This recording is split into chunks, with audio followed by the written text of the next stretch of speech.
10h46, tel que promis, on reçoit non seulement le chef du PQ, je ne sais pas si des fois il pense à ça, mais si on se fie au sondage, c'est le futur premier ministre du Québec, Paul Saint-Pierre Plamondon. Bonjour. Bonjour. Ça arrive-tu que vous y pensez des fois? Si j'y pense pas, j'ai un méchant problème parce que ça va vite. Là. L'été prochain, il va rester 1 an avant les élections du Québec. Donc, évidemment qu'on pense en termes de planifier. D'ailleurs, ça avait fait la une à un moment donné. On me reprochait d'avoir répondu spontanément que j'avais des comités de préparation de plein de choses. Et c'est pas d'être présomptueux, c'est que si tu te fixes un objectif, ça vient avec des devoirs parce que c'est une responsabilité qui est lourde. Donc, tu as l'obligation d'y penser, mais de te préparer surtout. Il y a quelque chose de aspect positif. important. C'est positif pour vous d'être en avant dans les sondages, mais ça vous empêche-tu de dormir des fois? Y a-tu des stress un peu qui vient avec ça? Là? Oui. Parce que v'là 4-5 ans, vous n'étiez pas là. Puis le PQ non plus. Oui, mais il y a 4-5 ans, là. on disait que le Parti québécois allait mourir à chaque entrevue. C'était pas plus... C'était pas une séance, une balade dans le parc pour autant. Mais oui, avec des responsabilités viennent Qu'est-ce qui vous fait le plus peur? Qu'est-ce qui vous fait le... J'ai pas peur. Non? C'est vraiment juste de suivre la balle des yeux, notamment quand tu veux construire une équipe à une époque où les défis sont vraiment nombreux. Tu as besoin d'un profil qui correspond à ta façon de penser, donc tu veux une équipe cohérente. En ce moment, c'est ça notre grosse force. Hein? On est juste 4. Mais prenez n'importe quel des 4 en entrevue, ils vont vous dire la même chose, puis c'est le même niveau. Donc, mais à 4, c'est plus facile qu'à 125. Voilà. Donc là, vous voyez, dans le choix des vous voyez gens... ce qui me tient éveillé. Là. C'est-à-dire, oui, parce que tu veux bâtir du solide, tu veux que ton action elle soit cohérente, puis tu veux pas te demander au jour 1, puis c'est un peu ça qu'on peut reprocher à la CAQ. Je pense qu'au jour 1, ils se sont posés des questions qu'ils auraient dû se poser bien avant, au moment de promettre certaines affaires. Je suis sûr qu'on va parler du 3e lien pour la énième fois. On verra. Mais qu'est-ce qui est arrivé? Ils n'ont pas pris ça au sérieux. Il n'y avait rien au soutien de ça. Il y avait, à un moment donné, 10 feuilles brochées, puis on était rendu à 3-4 ans dans le mandat. Donc, fait que si Éric Kerr vous appelle puis il dit « Hey, M. Saint-Pierre Plamondon, moi, j'aimerais ça switcher avec le PQ, je vois les sondages. » C'est ça. Non. C'est non? Non. Puis on bâtit quelque chose qui se veut cohérent. Puis c'est la même chose sur l'année qui s'en vient, parce que plus t'es haut dans les sondages, plus il y a des plures de bananes. C'est d'être constant, de réussir à livrer la même qualité. On va vous watcher plus en bon québécois. On va vous regarder plus. Mais est-ce que je trouve ça intéressant sur la composition du parti? Parce que c'est vrai que vous n'êtes pas beaucoup, vous êtes 4, mais vous êtes premiers dans les sondages. J'ai fait une joke un peu avec Éric Kerr, mais y en a-tu d'autres, des opportunistes qui cognent à la porte un peu? Hey, moi, ça m'intéresse. Le PQ, soudainement. S'il y en avait, je pourrais pas vous le dire parce que ça serait pas gentil. Ça veut dire qu'il y en a. Ça serait pas gentil. C'est pas mon style de pendre Est-ce que la porte des gens sur la place publique. On a appris que la porte est fermée pour Éric Kerr. Es-tu ouverte pour d'autres ou est fermée à double tour pour tout le monde qui sont dans d'autres partis? Là? J'ai aucune volonté ni discussion de transfuge. Il y a quand même des centaines de personnes qui ont déjà levé la main pour les prochaines élections. OK. Ça veut dire que notre travail... Ça fait beaucoup de profils Facebook à checker. Ça fait beaucoup de déclarations. Non, mais c'est vrai. Ça fait beaucoup de déclarations en ligne de 2012. C'est ça aussi. Là. On fait des blagues, mais c'est ça la politique aujourd'hui. C'est peut-être ça qui vous rend nerveux aussi des fois. Là, vous choisissez un candidat, puis la semaine d'après, pouf, un scandale qui part. Il faut juste être conscient. C'est pas tant d'être nerveux. Il n'y a pas de peur là-dedans. C'est vraiment, si tu veux bâtir du solide, il y a un prix. Puis le prix, c'est le travail. Et c'est ça la beauté de la chose. Peut-être que ce ne sera pas une année facile l'an prochain parce que vu qu'on est premier dans les sondages, il va y avoir énormément d'attaques. Oui. Mais l'avantage évident, c'est le temps de préparation. On a vu, prenez la vague orange, il n'y a pas si longtemps en fait dans notre histoire. Quand tu as du monde qui ne s'attendait pas d'être au pouvoir ou d'être élu, puis que là tout d'un coup, boum, il se retrouve. C'est comme dans le film, dans la série La Candidate, là, qui est une excellente série. Tu veux pas être là-dedans parce que là, tu te poses la question le lendemain matin, je fais quoi? Puis ça, ça va jouer contre toi. Il n'y aura pas de candidat ou candidate du PQ qui va être à Las Vegas la journée des élections. Ça je peux m'engager Madame Hélène Brousseau. Exact. Oui, ça se prépare. Est-ce que ça intéresse encore les gens qui ont un profil intéressant pour vous de se présenter en politique? C'est dur, la politique, au niveau médiatique, au niveau... On voit sur les médias sociaux parfois le traitement qui est réservé aux politiciens. Est-ce que les gens ont davantage peur de ça? Les menaces aussi. Oui, ça se joue surtout sur les candidatures féminines. Je peux pas dire qu'il y a moins d'hommes qui lèvent la main. Il y a beaucoup de gens qui lèvent la main. Mais un souci, c'est comment on va convaincre des femmes qui sont à un stade de leur vie où les compétences sont là, ils ont acquis de l'expérience, mais sont au sommet de leur énergie. mais en même temps, ils ont des responsabilités familiales, ils n'ont pas nécessairement une vocation à tout prix de la politique, mais ils sont intéressés par le service public. Comment on fait en sorte que ces personnes-là disent oui à la politique dans un contexte où c'est toujours plus hargneux, les menaces, le ton. Évidemment, c'est l'époque des médias sociaux. Là. Tant qu'on n'aura pas un plan de match sur les problèmes de santé mentale dans la population générés par ces technologies-là et d'autres facteurs, j'ai parlé beaucoup de surprescription et de surmédicamentation de nos jeunes cette session-ci. En ce moment, notre plan de match au Québec, c'est de constater que la santé mentale dépérit, puis juste prescrire plus de pilules.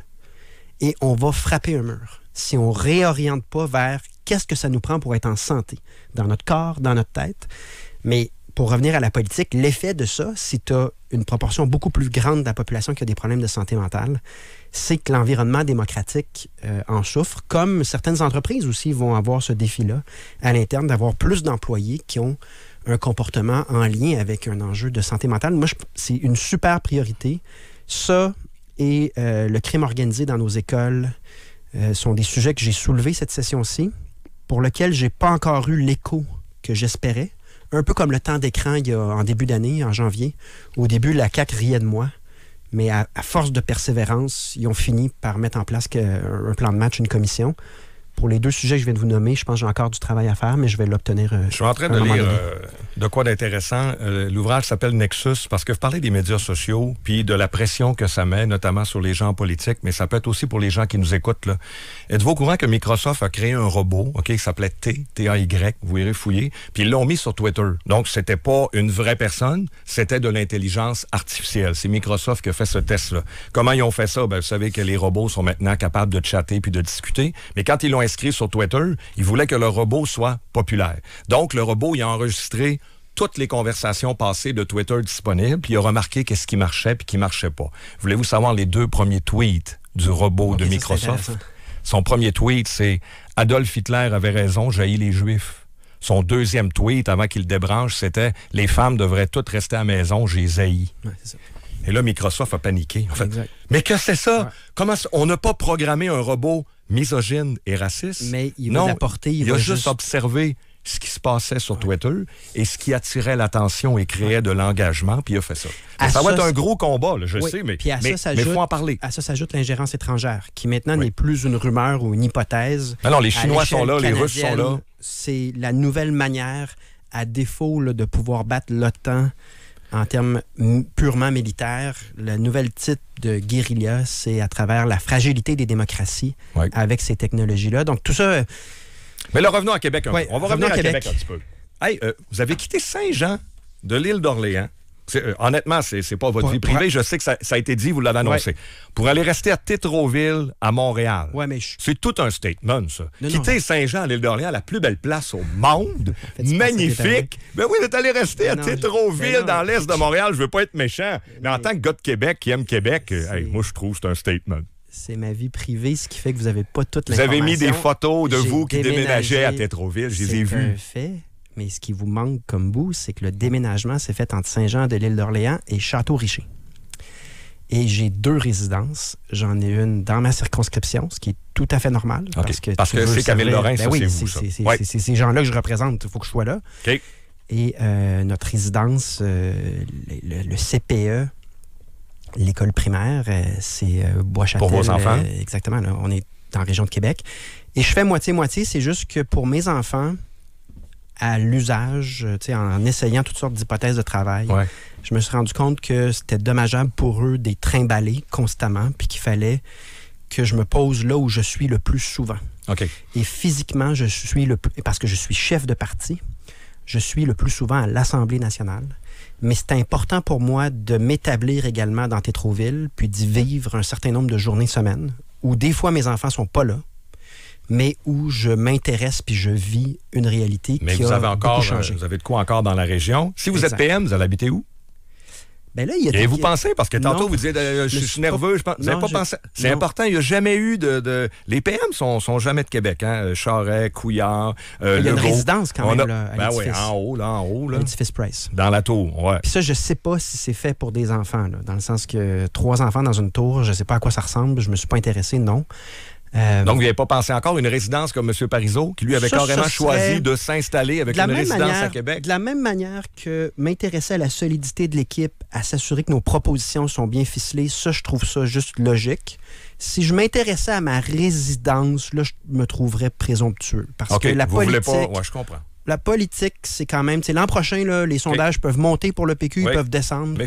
Mais vous fermez pas la porte à habiter Québec? Vraiment? C'est parce que c'est déjà le cas dans la réalité. Là, je suis dans la région de Québec. Oui, mais il y a moins de trafic à Château-Richer qu'à Québec. Vous le vivez pas, là. Bien, Château-Richer, Assemblée nationale, honnêtement, ça se fait quand même bien. Oui. Ça se fait bien parce que c'est un secteur qui avait été prévu pour un troisième lien. Exactement. C'est pour ça que c'est large. C'est très large. Ça se fait encore bien, mais je suis assez souvent à Québec pour connaître c'est quoi le trafic sur la 40. Okay. Bon, on va parler des dossiers de Québec un peu. Que je vis moi-même. Est-ce que vous trouvez ça étonnant d'être en avance dans les sondages, non seulement au Québec, mais à Québec? Alors que plusieurs de vos positions... c'est grâce à Québec. C'est grâce à Québec. Entre autres? Ben oui, c'est la ville de Québec mais vos positions sont à l'encontre de la volonté des gens de Québec dans plein de dossiers. Je vous dis pas que vous êtes anti-Québec, mais vous êtes... tous les dossiers. Troisième lien, tramway. Vous n'êtes pas en phase, pantoute, avec ce que les gens de Québec veulent, mais ils vont voter pour vous. Moi, ça m'étonne. Puis j'ai même déjà dit en ondes que j'allais peut-être voter PQ. Fait que même moi, je suis mêlé, là. Qu'est-ce je suis orphelin. Non, mais vous n'allez pas me représenter dans plein de dossiers où les gens de Québec veulent ça. Vous autres, vous êtes à l'opposé, le PQ. Prenons votre exemple personnel. Oui. Okay? Moi, je suis pour le troisième lien contre le tramway. Parfait. Je vote pour vous. Je vais me faire avoir. Bon. Cette session, là, moi, j'ai passé mon temps, je vous ai parlé de la surprescription puis de la santé mentale. J'ai parlé des jeunes puis de la criminalité. Puis en général, le fait qu'on est en train de perdre le contrôle sur les gangs de rue. On est sorti, on était les premiers sur Nordvolt, le fait que c'était du gaspillage. On a sorti sur les coupures en santé, le déficit historique, une CAQ qui est dépensière. Je pourrais faire une liste de 15 sujets où on a été pertinent. Premier à dire qu'il y avait de l'entrisme religieux, ça a fait changer le discours de Bernard Drinville puis de François Legault. Dans les écoles, tout ça, on a déposé un plan de 92 pages de planification de l'immigration, ce que le gouvernement n'a jamais été capable de faire avec les moyens de l'État. On est 4 députés, on a livré ça. Mais là, parlez-moi de Québec. Cet ensemble-là peut amener du monde à dire ils font de la bonne job, puis j'ai confiance en ce qu'ils font. Puis pour autant, sur 1 ou 2 points, je suis pas d'accord, mais encore là, c'est pas des navets. Pourquoi ils disent ça? Donc, globalement, moi, je pense qu'on a beaucoup de soutien à Québec parce que c'est des gros dossiers, mais c'est des dossiers dans lesquels on a tellement politisé. Prenons le fameux troisième lien. Prenons-le. OK, j'ai une première question d'abord. Attendez un petit peu. Juste, on va en parler, mais il faut d'abord qu'on règle de quoi, là. Mais ferme-moi cette bulle-là. Là. Oui. Il y a eu tellement de politisation alors qu'on a demandé à des tiers qui sont supposés, là, le dernier, c'était la Caisse, mais avant, tu avais le bureau de projet pour le tramway. Tu étais supposé avoir des études au soutien du troisième lien. Il n'y avait rien. Trop politisé. En faisant semblant, en distribuant des contrats de dizaines de millions de dollars à des gens qui font une étude sérieuse de ce qui serait viable et ce qui ne serait pas viable, ça donne ce qu'on vit en ce moment, c'est-à-dire qu'on a pitché par les fenêtres 50 quelques millions sur le troisième lien, l'équivalent sur le tramway. Dans l'est de Montréal, même affaire, il n'y aura pas de REM de l'Est, ou en tout cas, il n'y a rien de concret. On a pitché, ça fait des centaines de millions de gaspillés. Puis ça coûte bien plus cher à agir maintenant que si on n'avait pas politisé. Donc, on reviendra à chacun des sujets, parce que je pense que vous voulez l'aborder. Mais j'ai plein d'exemples où on a saboté un projet pour rien, puis les conséquences sont au moment où on se parle, M. Saint-Pierre Plamondon, il y a 60% des gens de Québec, je suis sûr que là-dedans, il y a des gens qui vont voter pour vous, là. Il y a 60% des gens de Québec qui veulent un troisième lien. Ma question très précise, est-ce que ce sont des gnochons? Non, mais le projet présenté par la CAQ... Savez-vous pourquoi je vous demande si c'est des gnochons? Parce que j'avais qualifié le projet de la CAQ on va l'écouter juste pour se remémorer un peu, Jean. Ça nous place en effet dans la situation où est-ce qu'on est le seul parti à avoir été constant sur cet enjeu-là. Et je le réitérerai, j'ai utilisé toutes sortes de qualificatifs. Je pense que j'ai même parlé de quasi-délire pour parler de ce tunnel-là. Aujourd'hui, je vous dirais, c'est un projet que je qualifierais de gnochon. C'est un mot que ma grand-mère utilisait. Mais c'est injustifiable et tellement peu intelligent avec les besoins qu'on a en infrastructure pour la santé, pour l'éducation, pour les transports collectifs et les infrastructures de la Ville de Québec. C'est injustifiable que de dépenser entre 10 et 15 milliards, parce que quand on nous dit 10, rappelons-nous, c'est quoi un dépassement de coût, là? On sera probablement plus autour de 15 milliards. Injustifiable de dépenser cette somme-là, compte tenu des besoins. ailleurs. Alors, ma question est très simple. Est-ce que 60% des gens de Québec, dont moi... Non, mais c'est malhonnête. Non, je suis désolé. Est-ce qu'on est des gnochons? Non, vous faites un raccourci intellectuel intentionnellement. Est-ce que je fais du délire? Non, mais je vous ai écouté. Vous faites du délire lorsque vous savez ce que vous venez d'entendre. C'est-à-dire, je qualifie le projet par la CAQ qui tenait à rien. Le plus gros tunnelier au monde. On va faire un gros tunnel, on ne sait pas comment. On n'a aucune étude au soutien. Puis on va mettre 15 milliards là-dedans. C'est gnochon. Mais jamais... j'ai dit que les gens qui sont en faveur d'un lien autoroutier sont gnochons. Ben, quelqu'un qui croit à un projet non, mais gnochon... soyez fair, là. Mais quelqu'un qui croit à un projet gnochon, c'est parce que ce projet-là, c'est pas nécessairement qu'on était pour les détails, le tunnel, tout. Mais non, mais ça avait pas de bon sens. L'idée même d'un troisième lien, les gens de Québec qui croient. On n'est pas des fous, là. On délire pas, on n'est pas des gnochons. Si on fait un sondage à nouveau, puis on demande aux gens, êtes-vous d'accord pour qu'on réduise le trafic à Québec? Là, tu vas aller chercher du 85-90 d'appui. Ensuite... moi, je pense pas que c'est à moi de décider avec un crayon Crayola le plan que je pense va réduire le plus le trafic. Donc, l'approche du Parti québécois, ça a été de dire, il y a du monde, d'ailleurs, la Caisse a obtenu ce mandat-là, puis est venue encore à la même conclusion qu'un lien autoroutier n'est pas justifié, puis qu'il y a des projets plus efficaces et moins coûteux pour atteindre l'objectif. Est-ce que c'est votre position?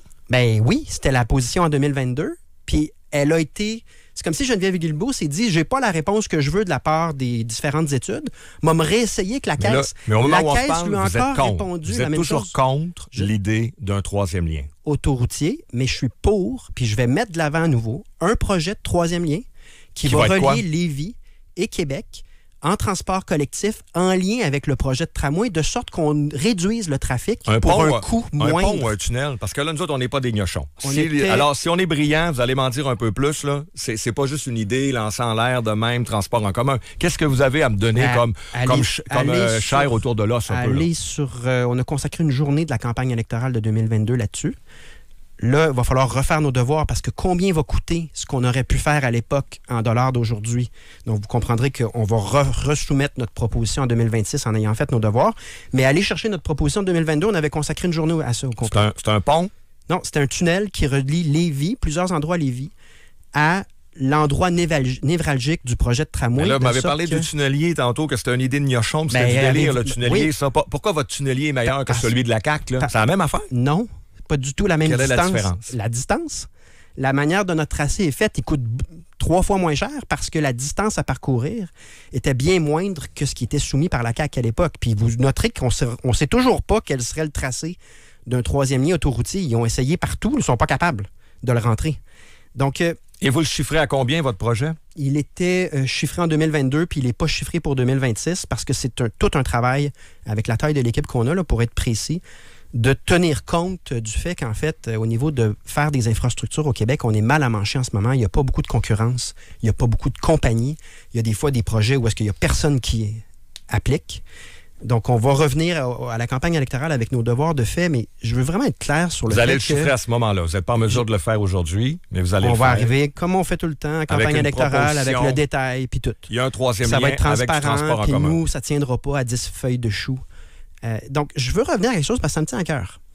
Je comprends tout à fait que les gens à Québec en ont marre d'être pognés dans le trafic. Le trafic augmente rapidement. Oui, on a eu des chiffres cette semaine. C'est normal qu'une proportion de la population dise, bien là, donnez-moi un autre lien qu'on débloque, mais ça peut produire l'effet inverse. C'est-à-dire, des fois, tu fais un lien de plus, puis en fait, tu n'avances pas en termes de trafic. Nous, on s'intéresse à cette question-là. On va arriver avec une solution pour réduire le trafic, mais je veux juste dire, c'est pas correct parce que jamais j'ai dit, puis j'ai même pensé, que du monde qui veulent une solution à un vrai problème sont gnochons. Par contre, de qualifier de la manière dont la CAQ s'est comportée dans le troisième lien, en prenant les gens pour des valises, en faisant pas leurs devoirs, en disant une chose et son contraire, puis ils continuent de le faire. Ils vont aller en élection pour une troisième fois en nous faisant croire quelque chose qui tient pas la route 2 secondes. Moi, je me donne le droit de dire que ça, c'est gnochon. Rien à voir avec l'électorat qui cherche une solution à un problème dans sa vie. Si on oublie un peu le qualificatif gnochon, dans l'extrait qu'on a fait entendre tantôt, je trouve ça intéressant. Vous parlez du 10-15 milliards pour le troisième lien, mais c'est à peu près les montants qu'on va peut-être mettre sur le tramway. Et vous opposez ces milliards-là consacrés à la région de Québec pour correct ou pas correct. Mais vous dites, hey, la santé puis l'éducation. On a des besoins en santé et en éducation. Faut pas mettre des milliards sur le troisième lien tel que proposé par la CAQ, là, si on veut. Quand est arrivé le projet du toit Stade olympique à Montréal, je vous ai pas entendu parler de santé puis d'éducation. Vous êtes pour 1 milliard sur une bâtisse totalement inutile. Ça va sûrement être en dépassement de coûts. Et là, le PQ a fait, ça c'est dans l'Est de Montréal, bonne idée ça, c'est une bonne idée. Est-ce qu'on l'a à peine, est-ce qu'on l'a même commenté, dans le sens qu'il n'a pas été débattu? Bien, dans tous les médias, j'ai lu, vous êtes pour. Le PQ, j'ai vérifié ma revue de presse, le Parti québécois est pour le milliard sur le stade olympique. Je vous ai jamais entendu dire que c'est un projet de gnochon. Jamais. Non. Donc, j'en ai déduit que vous êtes pour. Mais je vous laisse l'occasion. Allez-y. Je me souviens pas non plus de l'avoir moi-même commenté. Fait que je ferai mes devoirs. Là, parce que mais faites-le là. C'est un bon point que vous avez. Moi, je trouve que c'est un projet de débile qui ne respecte pas nos priorités en santé et en éducation de mettre plus d'1 milliard sur le toit du stade. Probablement que dans l'ordre des priorités, mettre de l'argent... mais remarquez, si le stade est pour s'effondrer, des fois, tu n'as pas le choix d'agir. Là. Fait que, honnêtement, là-dessus, moi, je me souviens pas de l'avoir commenté, le stade, moi-même. Ben, allez-y. Mais c'est dans l'Est de Montréal. Oui, je sais, sauf que vous me demandez une question précise, à savoir, est-ce qu'on doit dénoncer cet investissement-là? Je vous demande si c'est gnochon ou pas. Oui, c'est ça. Mais là, non. Ma job, respectueusement, c'est pas de dire gnochon ou pas à chaque décision du gouvernement. Non, c'est mon terme à moi que j'assume sur un projet, celui de la CAQ, à 15 milliards. Mais donc vous savez, quand vous dites ça, que ça plaît à Montréal, c'est parce que j'insiste un peu. Parce que les gens à Montréal, ils aiment ça quand on vange puis on vomit un peu sur Québec des fois. Mais quand vous l'avez dit... Les gens à Québec qui veulent se faire des codes d'écoute aussi aiment ça, opposer Montréal à Québec avec deux affaires qui n'ont pas de lien. Là. Ben là, mais là, je le prends pour le stade olympique. Là. Je vous demande si ce projet-là, qu'est-ce que vous en pensez? Vous prenez pas le mot gnochon. Le terme gnochon pour le stade olympique, est-ce que ça serait approprié? Vous avez le droit. Moi, j'ai qualifié de gnochon ce que la CAQ a fait sur ce dossier-là. Oui. Puis là, mon attaché, parce que les gens ne voient pas, là, mais mon attaché me donne ce qu'on avait dit là-dessus. C'est pas moi qui l'ai commenté, c'est Pascal. Puis moi, je pense moi, je veux pas savoir ce que Pascal en pense. Je veux savoir ce que le futur premier ministre Paul Saint-Pierre Plamondon pense. On a mis 1 milliard sur le toit du stade. Moi, comme contribuable de Québec, je trouve ça débile. Et je veux savoir ce que vous en pensez. Mais vous avez le droit de trouver ça débile. Moi, je pense qu'on a des investissements plus importants, mais évidemment, si le stade est pour s'écrouler, il y a aussi une balance des inconvénients qu'il faut que tu fasses. C'est-à-dire, si on ne l'entretient pas, quel est le coût de reconstruction? Parce qu'il y était un bout aussi où est-ce qu'on se disait que ça coûterait peut-être moins cher en reconstruire un. Mais c'est pas un dossier que j'ai qualifié de gnochon, non.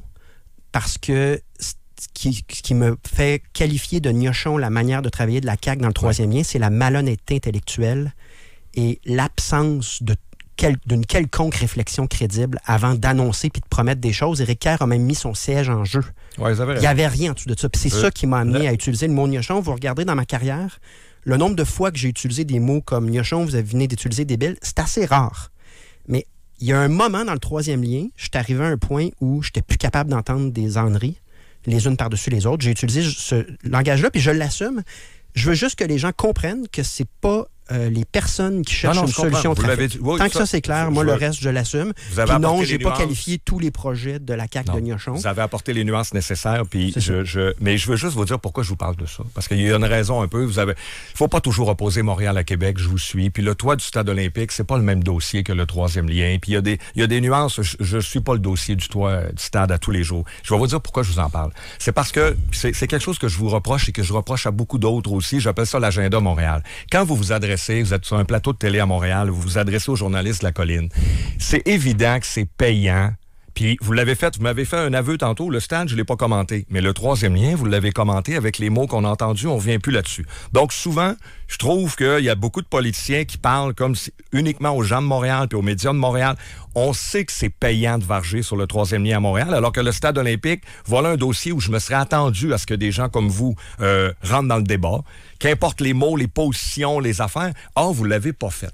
Fait que je me dis, nous autres, le monde de Québec, on a hâte d'avoir un premier ministre qui, je vous l'ai dit, ça doit faire 40 qui nous défend, qui défend les intérêts des gens de Québec et qui parle de nous autres. C'est ça qu'on attend. D'avoir qualifié la manière de travailler de la CAQ de gnochon, c'est pas varger ou ne pas défendre les gens de Québec. Puis si vous regardez comme faut, comment Pascal Paradis et moi travaillons les enjeux de Québec, on a énoncé à plusieurs reprises que nous, on veut réinvestir dans Québec, que ce soit en infrastructure, dans plusieurs dossiers, on est présent sur la sécurité à Québec. Je trouve qu'on s'occupe beaucoup, en fait, de Québec. Je suis à Québec, Pascal aussi. Oui. Donc, de dire que parce qu'on n'a pas commenté comme vous l'auriez voulu, parce que c'est vrai que moi, je ne l'ai pas commenté, le stade, de dire que parce que j'ai pas commenté le stade personnellement, puis que oui, moi je pense qu'il y a un vrai débat de dire est-ce que moi je pense que vous ne voulez pas faire d'ennemis à Montréal, dans les médias puis tout. Puis c'est ce que je soupçonne là. Vous pouvez vous en défendre. C'est un peu un procès d'intention. Le stade à Montréal là. Ouais. Crime organisé, sécurité. Oui, c'est bon. Oui, les cônes oranges partout, la désorganisation. C'est vrai que vous avez d'autres dossiers. Le recul du français. Si je veux faire des points à Montréal, là, c'est pas le stade que je vais défendre ou pas. Là. Le stade, honnêtement, il est passé un peu dans tout ce qu'il y a à dire sur la CAQ et sa gouvernance. Il est juste passé un peu plus inaperçu. Il faut que je vous parle du tramway. En dernier, je sais que le temps file, on va y aller parce que troisième lien, c'est bon, on a parlé un peu de Montréal, mais on va laisser ça de côté. Revenons à notre ville. Quand je vous dis que les gens d'ici, ce qu'ils veulent, c'est que ça change, notamment sur la congestion et autres. Ouais. Vous avez précisé un peu votre position sur le troisième lien tantôt. Vous en êtes où sur le tramway? C'est dur à suivre, mais avec Poilievre qui s'en vient dans le portrait, puis la CAQ qui, encore une fois, ça je vais vous le donner, hésite, puis on le sait plus. Le PQ est où par rapport au projet de tramway au moment où on se parle? C'est très difficile à suivre.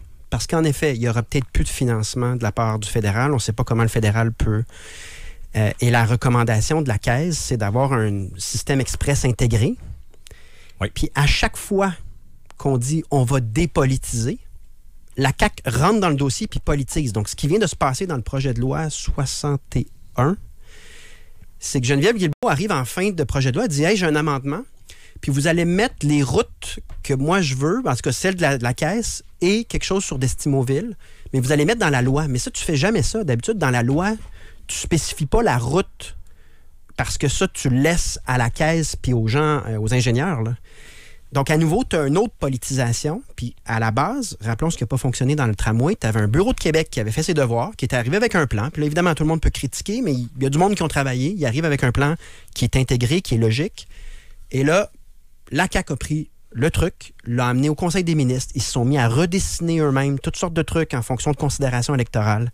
Et c'est là qu'on a perdu, parce qu'une fois que tu engendres ce délai-là, puis qu'ensuite, il faut que tu recommences, c'est là qu'on a frappé un mur, on a envoyé ça à la Caisse. La Caisse a reconfirmé ce qu'on savait déjà. Mais là, le prix du tramway est beaucoup plus élevé qu'à l'époque où on aurait dû le faire. Donc, comment on va prendre ça? À nouveau, même chose, 2026, le Parti québécois, une fois qu'on sera rendu là, qu'est-ce que le fédéral fait? Parce qu'il y aura eu les élections fédérales. Oui. On va arriver encore avec notre volonté de diminuer le trafic, permettre à des gens qui veulent prendre le transport en commun d'avoir quelque chose de fiable. Avec un prix qui est chiffré, mais comprenez... Mais vous êtes un peu en attente, si je comprends bien, compte tenu de ce qui s'en vient à Ottawa pour le fédéral. Moi, je suis d'accord qu'il y a des variables. On aura tout le temps pour une dernière, vu que ça rentre beaucoup, 25-226, je sais très rapidement, référendum. Je sais que tous ces enjeux-là font en sorte, peut-être vous n'en parlez pas autant que vous le souhaitez, mais bon, on voit l'effervescence autour de votre parti. Mais est-ce que vous le sentez, si on sort de votre base partisane, cet appétit-là pour la souveraineté du Québec, est-ce que vous sentez que ça croît au même titre que l'intérêt pour le PQ? C'est à Québec que vous avez perdu le référendum en 95. Oui. Êtes-vous d'accord avec ça? C'est pas l'argent puis le vote ethnique. Si Québec avait voté comme les autres régions, ça passait. Je suis d'accord. Il va falloir que vous reveniez nous voir aussi pour convaincre les gens de Québec, parce que c'est pas évident. Ça. Totalement d'accord, surtout que pour Québec, tu deviens une capitale internationale. Avec tout le tremplin économique que ça implique, on en reparlera. Sur l'appétit, je vous dirais que ma job, telle que je la conçois, c'est de donner l'heure juste. On a essayé 2 gouvernements qui disaient « Moi, je ne m'occupe pas de ces affaires-là, je m'occupe des vraies affaires. » C'est ce que Philippe Pouillard disait. François Legault est arrivé avec une variante de tout ça en disant « Changement, mais pas de changement sur l'essentiel, puis vous allez voir, ça va bien aller. » Puis dans les 2 cas, on a reculé. Tu regardez l'état du réseau de santé d'éducation. Entre autres parce que la prétention qu'on va chercher l'argent d'Ottawa qui nous revient, là, c'est-à-dire les transferts en santé, on a obtenu 1 milliard sur 6, malgré le mandat fort de François Legault.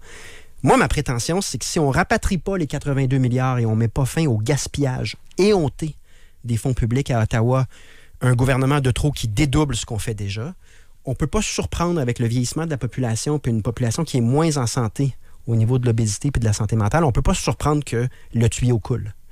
Donc, moi, je veux rapatrier ces sommes-là. J'ai confiance qu'on ferait quelque chose de plus intelligent puis qu'on mettrait fin à plusieurs couches de gaspillage. Et c'est ma manière financièrement d'arriver à des objectifs qui, pour l'instant, ne sont pas atteints par la CAQ dans un contexte du pire déficit de l'histoire du Québec. C'est là qu'on est rendu.